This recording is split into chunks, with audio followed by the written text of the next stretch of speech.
Welcome to At the Table, where we are connecting entrepreneurs, discovering missions, and building communities with purpose, body, soul, mind, and business with Charlie and Heather with Free Time Solutions.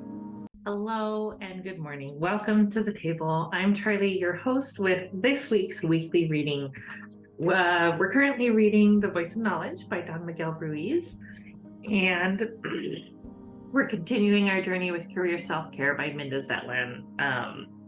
Both of these are amazing books. The Voice of Knowledge kind of continues our journey through Ruiz's teachings of the Toltec, and there's some really amazing stuff here.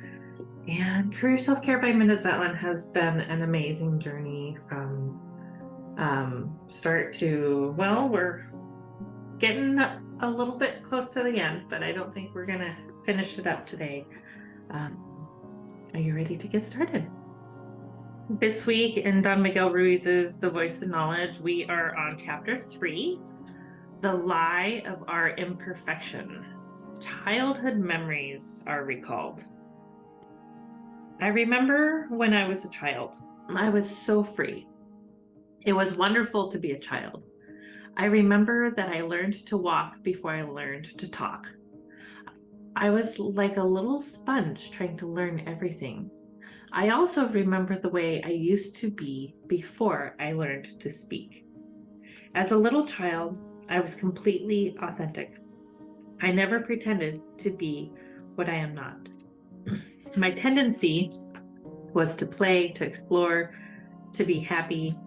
My emotions ruled everything. I only wanted to do what I liked to do, and I tried to avoid what I didn't like. All of my attention was focused on what I was feeling, and I could perceive the emotions coming out of other people. We can call it instinct if we want to, but I was a kind of perception. Some people I would run it to because I trusted them. I wouldn't get close to others because I felt uncomfortable. I had many emotions that I couldn't explain because I didn't have words, of course.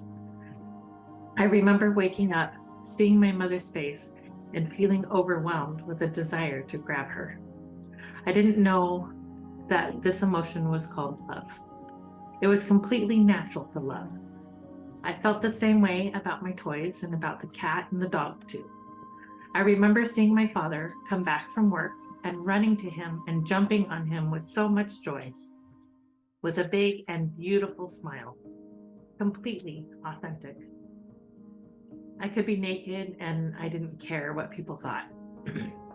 I used to be myself, whatever I was, because I didn't have knowledge. I didn't have a program in my head. I didn't know what I was, and I didn't care to know. Just as a dog doesn't know that it's a dog, but it acts like a dog, barks like a dog. Well, I used to be like that. I lived my life through my integrity. This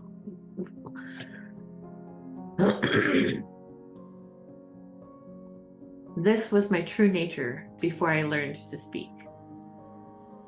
I continued to explore my childhood memories, and I discovered that something happens to all of us. What happens? Well, knowledge happens. I can remember starting to learn words, to learn the names of every object I perceive. I learn a language, which is great. Now I can use words to ask for what I want. Months later, or maybe years later, my mind is mature enough for abstract concepts. With these concepts, something incredible happens. I start to create stories by qualifying everything, what is right or wrong, what I should or shouldn't be, what is good or bad, beautiful or ugly. I learn from my parents, not just what they say, but what they do. I learn what they say, not just to me, but what they say about other people. I learn how to interact. I copy everything that I see. I see my father, very powerful with his strong opinions, and I want to be like him. I can hardly wait to grow up to have an opinion of my own. When I finally understand the language, almost everybody begins to tell me what I am. The way I learn about myself is by hearing the opinions of the storytellers around me. My mother creates an image of me based on what she believes I am. She tells me what I am, and I believe her. Then my father tells me what I am, and it's something completely different, but I agree with him too. Of course, each of my brothers and sisters has an opinion of me, and I agree with them. Surely they know more than I do. Even though I'm the one who lives in this physical body, none of this makes sense, but I'm having fun. Then I go to school and the teacher tells me what I am, which is still okay until she tells me the way I should be. But I am not. I agree, and the problem begins in that moment. I hear the teacher say, "Children, you need to work hard to become somebody, to be a success in life. And the world is divided into winners and losers, and you are here to prepare yourself to become a winner. If you work hard, perhaps you will be a lawyer, a doctor, an engineer." My teacher tells me stories about all the past presidents and what they did when they were children. Of course, all of the heroes are winners. I am a child. I am innocent. I learned the concept of winner. I agree that I should become a winner, and that's it. That agreement is stored in my memory. At home, I hear my parents say, "Miguel, you have to behave this way to be a good boy," which means that if I don't behave that way, I am not a good boy. They don't say this, but I understand this. You have to do this, this, and that to be a good boy. Then you will get a reward. And if you are not that way, you will be punished. Oops, I am too small. They are so big. I try to rebel and I fail. They win. I start pretending to be what I am not, to avoid the punishment, but also to get the reward. I have to be what they tell me to be because the reward only goes to good boys. I remember trying so hard to become what they want me to be, just to have the reward of their attention, just to hear them say, "Miguel, you are such a good boy." What I don't notice behind all of the messages I hear are the silent messages that are never said, but that I can understand. I am not the way I should be. It is not okay to be me. If the message is, "Miguel, you have to work hard to become somebody," that means that right now I am nobody.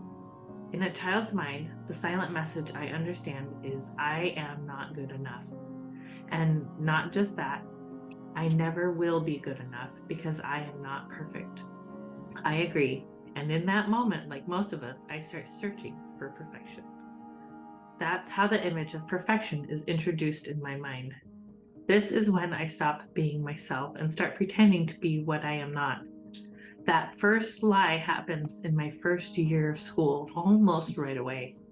Sitting in that classroom and seeing my first teacher impresses me deeply. The teacher is a grown-up. Whatever she says must be the truth, just as whatever my father or mother says must be the truth. She is a great teacher who really cares about children. And even though the message I receive is mostly positive, the consequence is a little different. Behind that message is something very subtle. I call it the lie of my imperfection.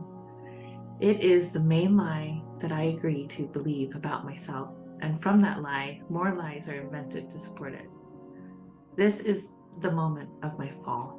When I start to come out of heaven, when my faith in the lie begins to work its magic, just like a miracle, it starts to take effect all around me.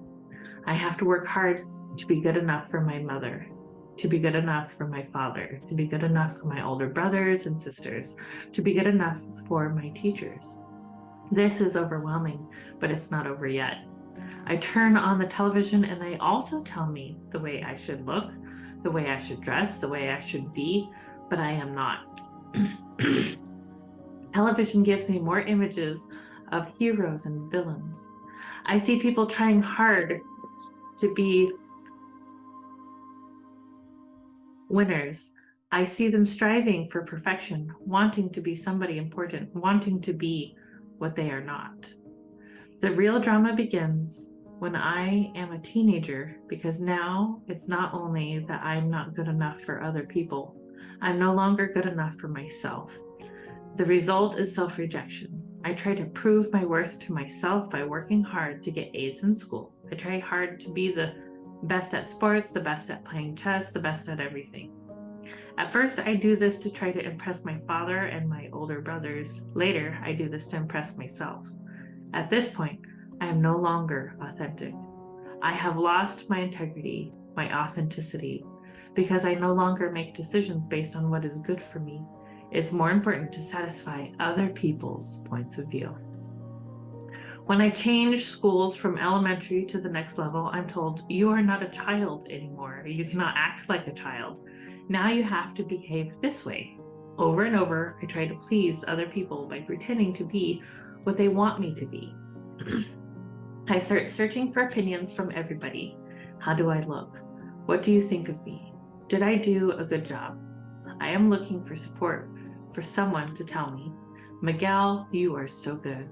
And if I'm with somebody who tells me how good I am, that person can manipulate my life so easily because I need that recognition. I need somebody to tell me that I'm intelligent, that I'm wonderful, that I'm a winner. I can't stand to be alone with myself. When I'm alone, I see myself as a loser, and my self-judgment is strong because I am not the way I should be according to my story.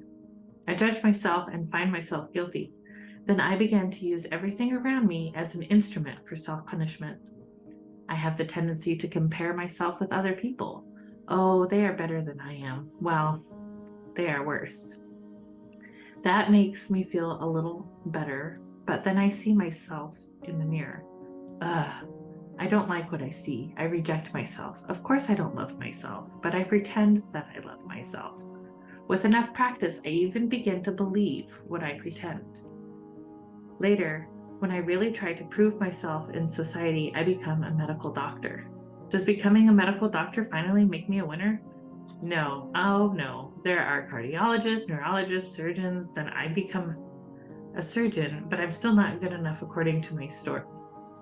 I have an image of myself that I believe when I'm alone, and I project different images around other people, depending on what I want them to believe about me. In trying to project my images, I have to defend those images. I have to become very intelligent just to cover all of the lies. I keep pretending to be all of those images, and from years and years of practice, I become a great actor. If I have a broken heart, I tell myself, it doesn't hurt, I don't care. I am lying, I am pretending. I could almost win an Academy Award for my performance. What a character, what a drama. And I could say that the drama of my life begins when I agree that I am not good enough. When I hear my teachers, my family, the television tell me, Miguel, you have to be this way, but I am not. I am searching for appreciation, for acceptance, for love, not knowing that it's just a story. I am searching for perfection, and I find it very interesting how not being perfect becomes the biggest excuse people use to justify their actions. Every time they make a mistake and need to defend their image, I hear them say, well, I'm only human, I'm not perfect, only God is perfect. This also becomes the biggest excuse for every mistake I make. Oh well, nobody's perfect. What a great justification. I go to church and they show me pictures of saints. This is perfection. But in the faces of the saints, I see suffering and pain. Ooh, to be perfect. Do I need to be like them? Yes, I'm here to suffer. And if I suffer with patience, maybe when I die, I can receive my reward in heaven. Maybe then I'll be perfect. I used to believe that because I heard it so often, but it's just a story. I had so many superstitions in my head about myself, about everything. Lies that come from thousands of years ago still affect the way we create our own story. What I was told as a child is only God is perfect. All of God's creation is perfect except humans. At the same time, I was told that God put humans at the very top of creation. But how can humans be at the top of creation when everything is perfect except humans? It didn't make sense to me. After I grew up, I thought about the contradiction. This is not possible. If God is perfect, well, God is the one who creates everything. If I really believe in the perfection of God's creation, then I think that all of us are perfect, or God is not perfect either. I love and respect all of God's creation. How can I say, God, you have created billions of people and they are not perfect? For me to say that I am not perfect or that you are not perfect is the greatest insult to God from my point of view. If we don't see the perfection, it's because our attention is focused on the lie, on the image of perfection that we can never be. And how many of us give up trying to be the image of perfection, but in giving up, we don't go as warriors.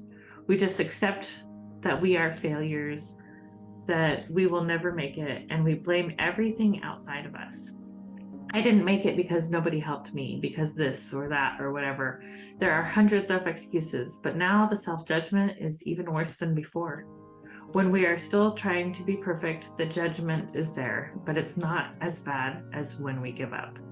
When we try to cover our frustration and say, I'm okay, this is the kind of life I want. But we know that we have failed and we can't hide what we believe from ourselves. Of course, anytime we try to be what we are not, we fail. It's so difficult to be what we are not, to pretend to be what we are not. I used to pretend that I was very happy and very strong and very important. Wow, living that way is truly a deep hell. It's a setup. It's a no-win situation. You can never be what you are not, and that is the main point. You can only be you, and that's it. And you are you right now, and it's effortless. There is no need to justify what we are. There is no need to work hard to become what we are not. We just need to return to our integrity, to the way we were before we learned to speak. Perfect.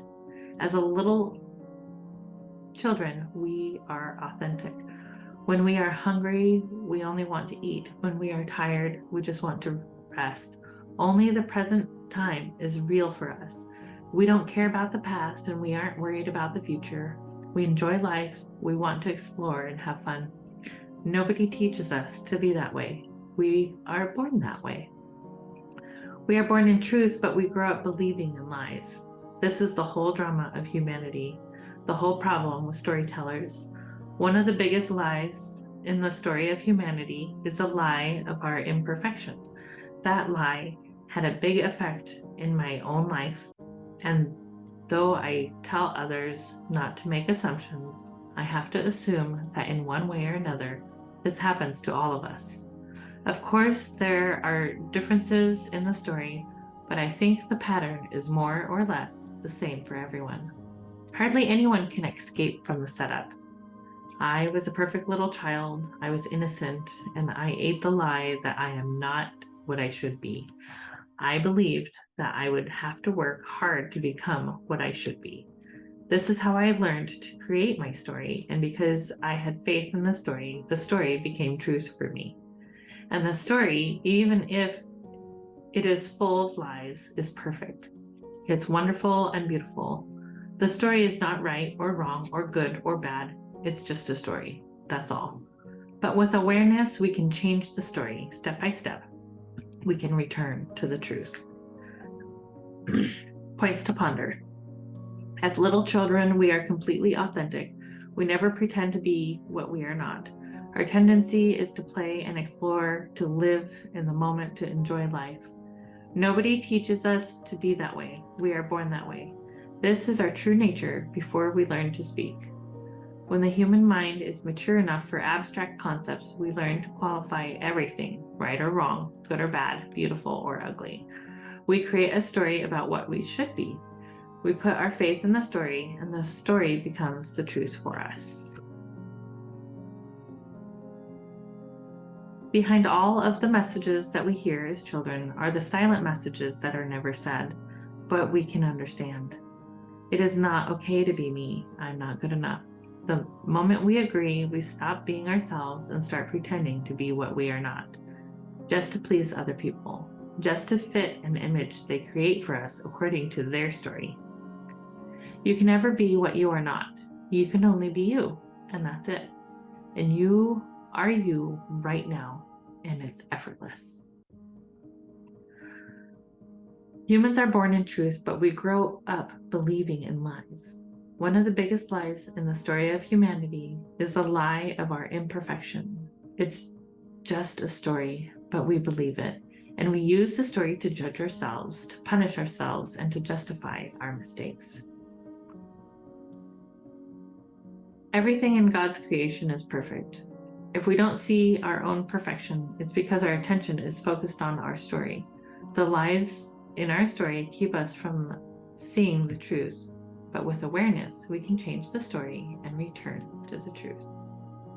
And this week in Career Self-Care by Minda Zetland, we are starting part 4, work plus life equals what? And on chapter 16 this week, why you have to stop working so hard. In December 2013, a badly overworked copywriter in Indonesia named Mita Duran tweeted, 30 hours of work and still going strong. It was the last tweet she would ever send. A few hours later, she collapsed and fell into a coma. The next day, she died of heart failure, having never regained consciousness. Her death was widely blamed on exhaustion and on her habit of guzzling Krating Ding, a caffeinated Thai beverage said to be the inspiration for Red Bull. Something about this news item hit me hard. At the time, I was halfway through my 2 years of ASJA president, a prestigious and challenging but unpaid job. So I was working full-time as a writer at the same time. I was also running a popular reading series at a bookstore and cafe. Excuse me. I was constantly running from one thing to another, working through the weekends, perennially late for wherever I was supposed to be. On top of that, Christmas was coming.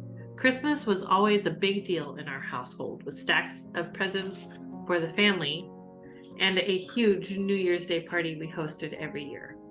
I loved all of this, but it was cramming too many clowns into the clown car that my schedule had become. I was constantly angry at Bill for ever wanting any of my time, at my editors, at the work itself, at Christmas for existing, and mainly at myself for all the commitments I was missing or just barely meeting and the other half-assed job I was doing. I knew I should be happy to have so much good stuff in my life, but instead I was miserable nearly all the time. In the midst of all that, the story of Mita Duran was a jolt. I started wondering what I was doing and where it would lead. So I did what I often do when facing a dilemma. I wrote about it. The resulting Inc.com column called 10 Reasons to Stop Working So Hard was one of my first to go viral. Friends reported that it had been forwarded to them from people who didn't know they knew me. One got it in a blast email from her daughter's school with a note that said the piece really resonated with us. Apparently, I wasn't the only one struggling with questions of workaholism and work-life imbalance. Mita Duran's age when she died was never reported or released by her former employer. But from the many pictures of herself she posted on social media, she appeared to be in her early or mid-20s. Based on her social media feed, her 30-hour work binge was only slightly unusual. It seemed she often got home from work after midnight, and in one tweet, she said she'd gotten home after 2 a.m. every night for a week.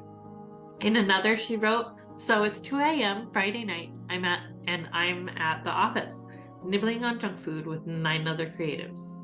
I'm actually okay with this." As with many of her tweets, she added the hashtag agency-like, suggesting that this was the norm in her industry. At 4:45 that same morning, she tweeted that she'd finally gotten home. I keep wondering, what if someone had been able to warn her? What if someone had taken her aside, somehow given her a look at the future, and let her know that all the devotion she poured into writing marketing copy meant that she wasn't going to get to live the rest of her life. She Might not have believed the warning, of course, but if she did, do you think she would have made that trade willingly? I don't. Are you trading your health for your career? Durant's case is extreme, but a lot of us do trade some amount of our physical and mental well-being to our devotion to our jobs. Every time you go to bed too late or wake up too early, every time you skip exercising because you're on a deadline, or eat junk food at your desk because you lack the time and energy to provide yourself a healthy meal, every time you let the stress of work eat away at you, or you go for days without spending any time outdoors, and every time you spend hours sitting in the same spot, you are chipping away at your good health. You may not suddenly fall over like Duran did, but in time, this chipping away is liable to catch up with you and cause serious harm. That's one excellent reason we all should work less. Here are a few others. 1. Getting enough sleep matters even more than you think. In 2007, Huffington Post founder Arianna Huffington collapsed from exhaustion and sleep deprivation while reading emails on her phone. She woke up in a pool of blood with a broken cheekbone. Since then, she's been a self-proclaimed sleep evangelist, writing 2 books about the importance of getting enough rest and founding Thrive Global, a website devoted to health and stress reduction. Bragging about how little sleep you get has fallen out of fashion, which is a good thing. Sleep tracking, on the other hand, has taken off, with health-conscious people increasingly obsessed with the quantity and quality of their sleep.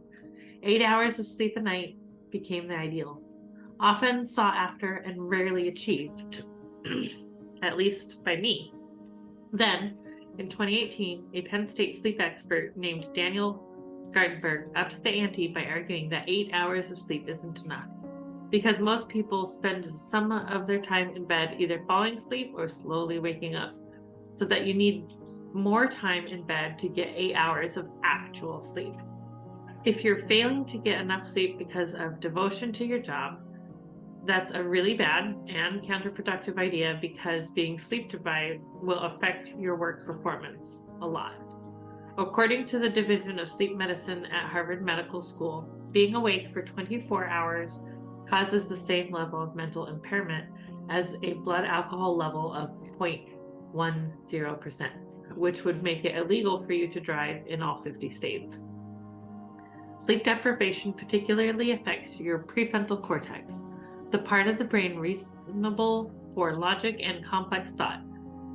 One result of this is that people who are sleep deprived often don't know that they are, because their judgment is too impaired for them to realize it.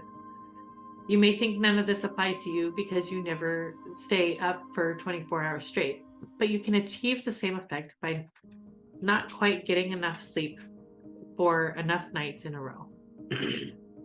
According to the Harvard Medical School website, sleeping for just 6 hours a night, 9 nights in a row, will give you that same level of impairment on the 10th day as staying up for 24 hours or being drunk enough to have 0.10% blood alcohol level. Have you ever gone 9 nights in a row with no more than 6 hours of sleep? Even if you felt perfectly fine and well rested, you weren't. Your prefrontal cortex was simply too impaired to tell you how tired you really were. All of this might be disturbing enough to make you start taking sleep seriously, and I haven't even gotten to the really scary information yet. Here it is. Sleep deprivation, even a small amount of it, increases your risk of Alzheimer's disease.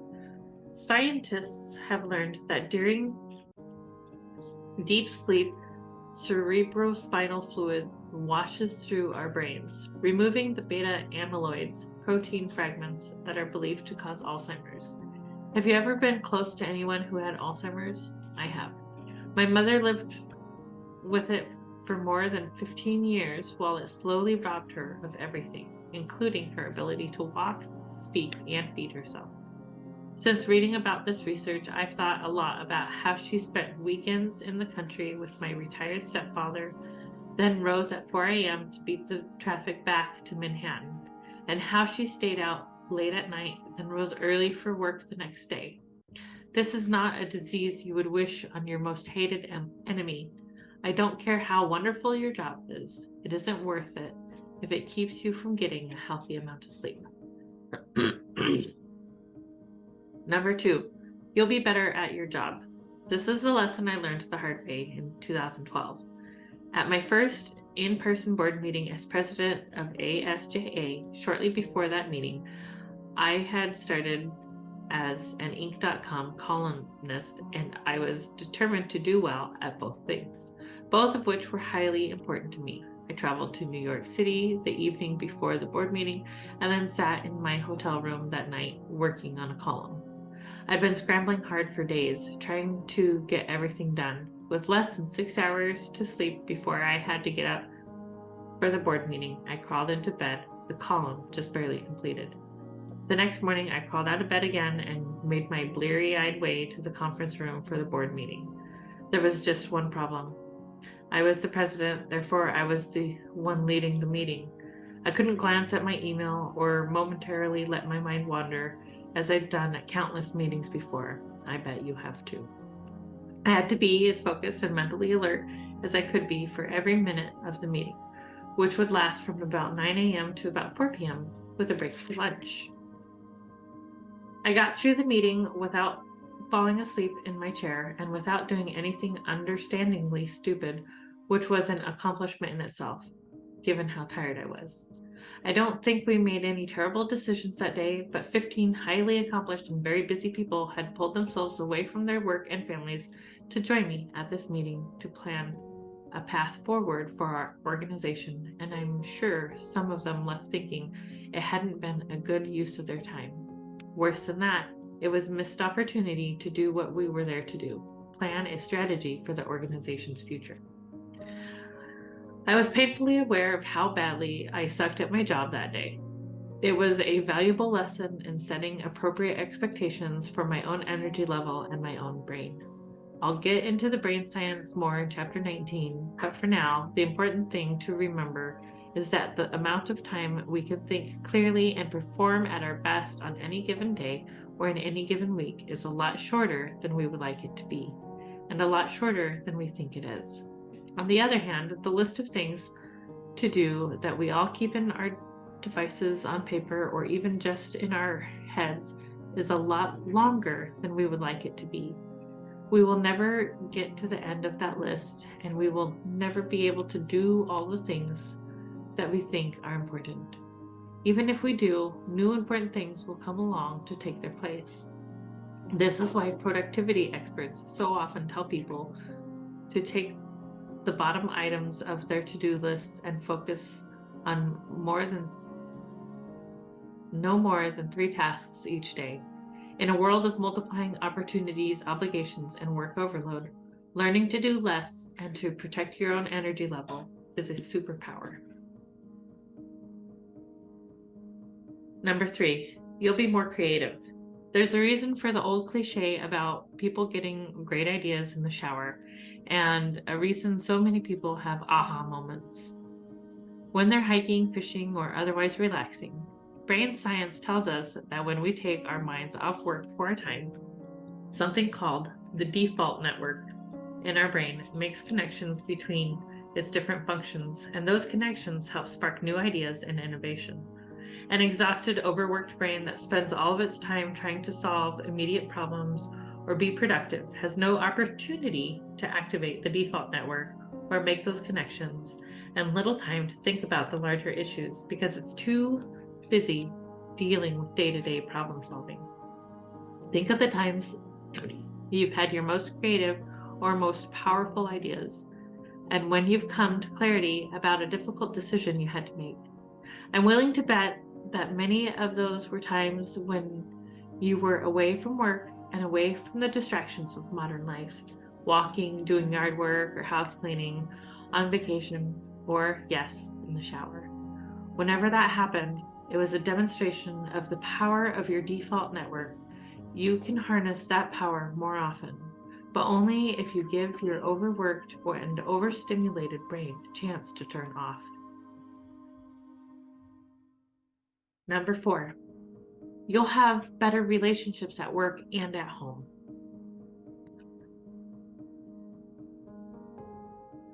When I wrote that my husband had asked me to make a little time every day to talk to him, a writer acquaintance of mine posted my column to social media and commented that she was shocked at the idea that I didn't have time to talk to my own spouse. In fairness to me, he may have been exaggerating just a teeny bit, but you don't need to get to that point to know that being overworked and exhausted, especially if it goes for a long time, is bad news for your relationships with your family members and friends, not to mention for your social life. In 2009, a former palliative caregiver named Bronnie Ware published a blog post that's been read more than 8 million times, titled Regrets of the Dying. She had gotten in the habit of asking her patients if there were any things they wished they'd done differently. Nearly every male patient expressed a wish that he didn't work so hard, she wrote. And another frequent regret was that patients had failed to keep in touch with their friends over the years. So those of us who work long hours, including me, are officially on notice that we may someday come to regret not having prioritized relationships over work.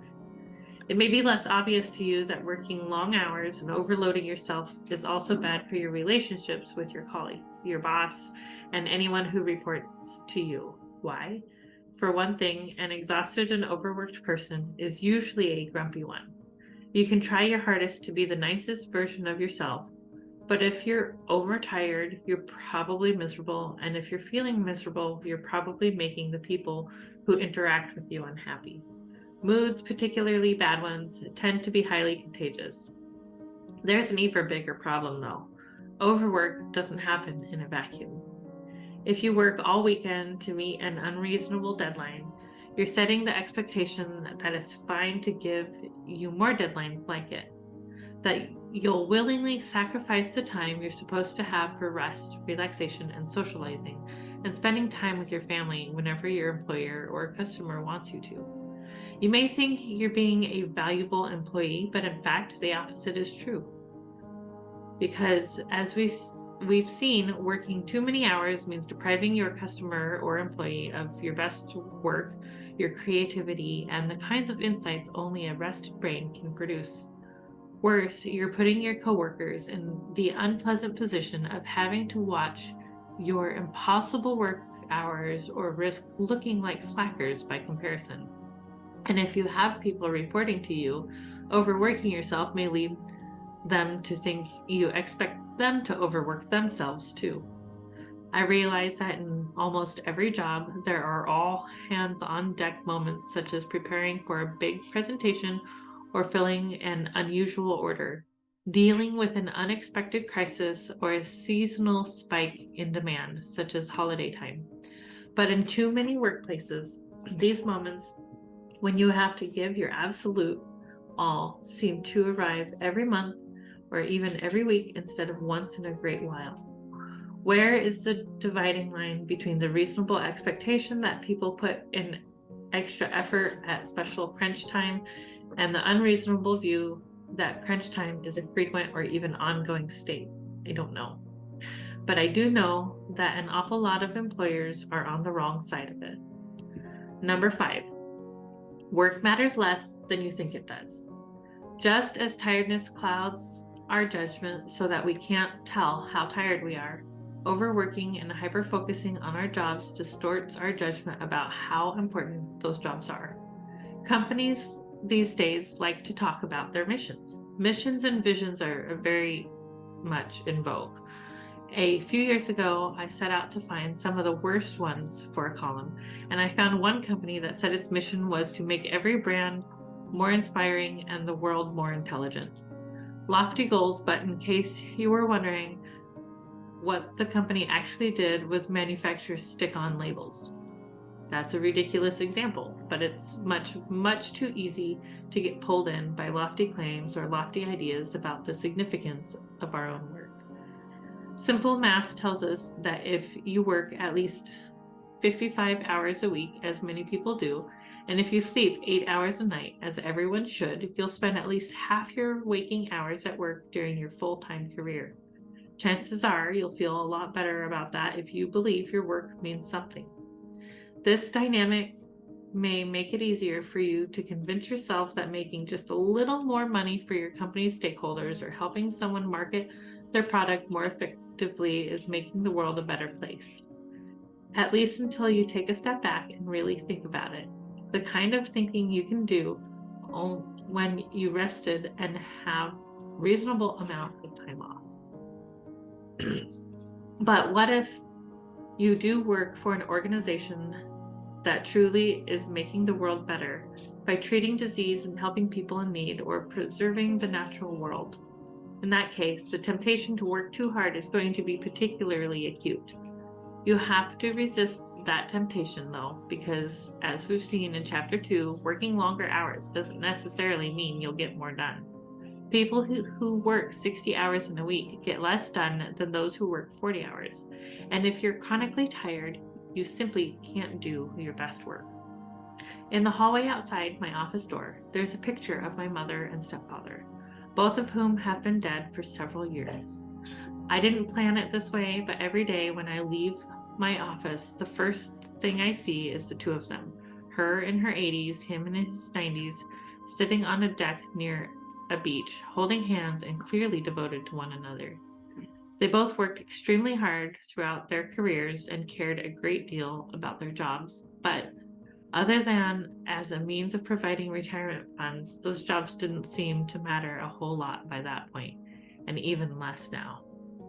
When my job is making me crazy, which happens more often than I'd like to admit, seeing them right at eye level outside my office door is a healthy reminder not to take things so damn seriously. As Bronnie Ware's patients knew, a day will come when all the things we worry over, deadlines and sales trends and everything else, will seem pretty insignificant until that day comes out. Our most important job is to keep that in mind. Exercises to try. 1. Set a firm quitting time. This is something I've tried to do several times throughout my career with only middling success, but I'm going to keep trying because I know how important it is. Set a time for finishing work every day and commit to leaving work at that time, no matter what. As always, make changes in baby steps. If you find yourself, as I sadly do, still at your desk at 9 every evening, don't set a quitting time of 5 and expect it to stick. Instead, plan to leave at 8:30 or even 8:45. Once you've done that successfully for a couple of weeks, you can inch your quitting time a little earlier if you'd like. What if there's a drop-dead deadline or a piece of work that absolutely positively has to get done? Well, then you might have to work past your quitting time for that particular evening. But before you do, make sure to stand up and walk away from your desk and your work for at least 5 or 10 minutes. Do something completely non-work related, such as taking a walk or calling a friend or to say hello. When you return to your desk, ask yourself again if it's really truly necessary for this work to get done tonight.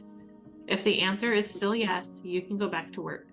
But at least for me, the act of breaking my brain out of work mode for just a few minutes often gives me the perspective to see that what I was obsessing about just a little while ago really isn't that urgent or that crucial. Number 2, have a conversation with your older self. In Chapter 14, I invited you to have a talk with the younger self from your past. Now it's time to meet with the older self from your future. The older version of you is 95 years old and living in a retirement facility, but older you is still as sharp and clear-minded as you are today. It's been at least 20 years since older you had a job. Instead, older you spends time enjoying visits from family members and friends, playing cards, going for slow strolls around the park, reading and watching your favorite movies. Sit down and tell older you about the work you're doing right now. Explain why it's important, if it is, and what difference it makes in the world and in your own life. Explain why it matters for you to do the job as well as you possibly can. Also, tell your older self about anything that you missed because of that job, whether it was cooking dinner for your family more often, or trips that you wanted to take but didn't, or events that you wanted to attend but couldn't. Imagine what your older self would say in response. Assume that your older self loves you and approves of you. After all, the choices you make and the life you live are your older self's choices too. And we all love ourselves, or we should. But older you may have some perspective on whether filing that report when you said you would is really all that essential. And the vantage point of a 95-year-old may be a better viewpoint from which to differentiate things that are really important from those that only seem that way. Thank you for joining us for this week's weekly reading. Make sure to stick around for the next episode for Mindset Monday as we talk about it. And there's so much to talk about. We'll see you then. Namaste. As entrepreneurs, we have a unique opportunity to make a positive impact in the world around us. In a time when the world is shifting towards supporting local businesses and embracing community-driven initiatives, it becomes even more important for us to give where our heart leads us. At the table, we believe in the power of giving back, and that's why we have our cause of the quarter. This quarter, we are proud to support Perfect Pals, a local organization dedicated to rescuing and providing care for stray cats in our community. By supporting local causes like Perfect Pals, we not only make a difference in the lives of those in need, but we also contribute to the growth and well-being of our local community. We believe in small acts of kindness, and they can create a ripple effect of positivity, inspiring others to do the same. As we shift our focus solely from supporting large corporations to championing local businesses and giving back, we not only strengthen our community, but we also foster a sense of connection and unity. Together, we can create a thriving ecosystem where everyone can flourish. So let's follow our hearts and give where it truly matters. Join in supporting Perfect Pals and making a difference in the lives of these furry companions. Together we can make our community a better place, one act of kindness at a time. Thank you for being part of our journey and for embracing the spirit of giving. Together, let's create a brighter future for all.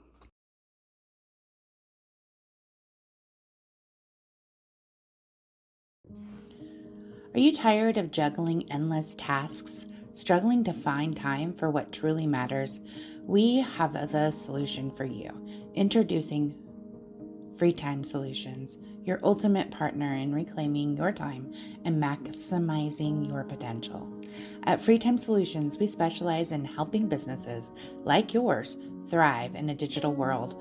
From social media management to website optimization and branding, we have the expertise to elevate your online presence and streamline your operations. Imagine having time to focus on what you love to do while we take care of your business.